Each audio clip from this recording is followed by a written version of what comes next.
ভারতের ত্রিপুরা রাজ্যের ভেতর দিয়ে প্রবাহিত হয়ে কুমিল্লা বিবিরবাজার সীমান্ত দিয়ে প্রবেশ করেছে কুমিল্লা গোমতী নদী।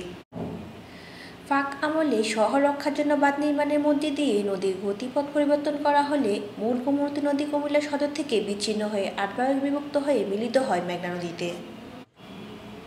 আর শহরের উত্তর প্রান্তের কাপ্তান বাজার থেকে শুভপুর পর্যন্ত প্রায় ৪ কিলোমিটার দীর্ঘ নদীটি পুরাতন গোমতী নামে বা মরা গোমতী নামে পরিচিতি লাভ করে।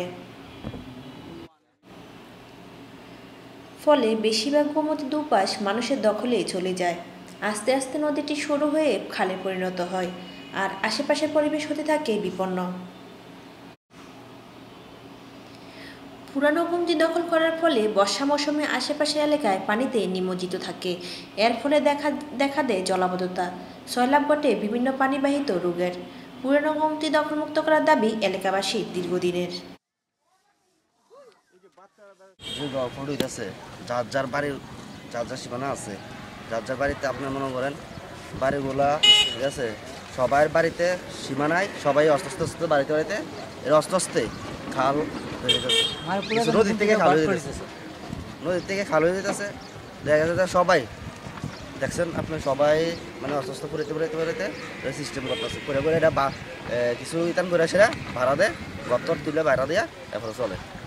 সৌন্দর্য নষ্ট হয়েছে, আবর্জনা বা মানুষের দখলে অনেক কিছু দখল করে নিতে পারতেছে।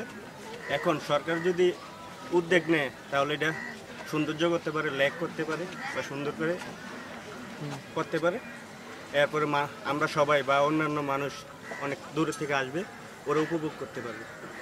ডাকাত নদী এখন ডাকাত নদী করতে আসে না, এখন মানে খালের মতো হয়ে গেছে, কিন্তু এখন আর কি সুন্দর আছে নৌকা টৌকা চলাচল করতে, এখন চলাচল করে না বুঝলি। এখন বাড়িঘর দিয়ে রোডাই খালের মতো করে গেছে, গোসল টোসল করতাম পারি না, চলাফেরা করতে পারি, সুন্দর দেখি আমরা এত বেশি ভাষা উঠে জায়গার মধ্যে।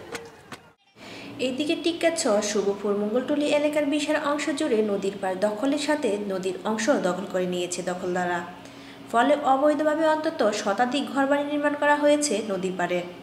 নদীর অংশ দখল করে সেখানে ঘরে উঠেছে একটি ফ্যাক্টরি ও নদীর দখল করে মাটি ভরাট করে তাতে করা হয়েছে দোকানপাট।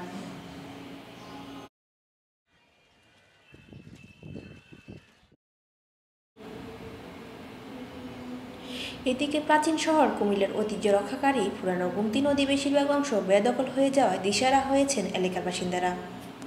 কারণ ৩ যুগেরও বেশি সময় ধরে দখল করে ঘরবাড়ি ও ব্যবসায়ী স্থাপনা করে ভোগ করছেন দুই পাড়ের বাসিন্দারা।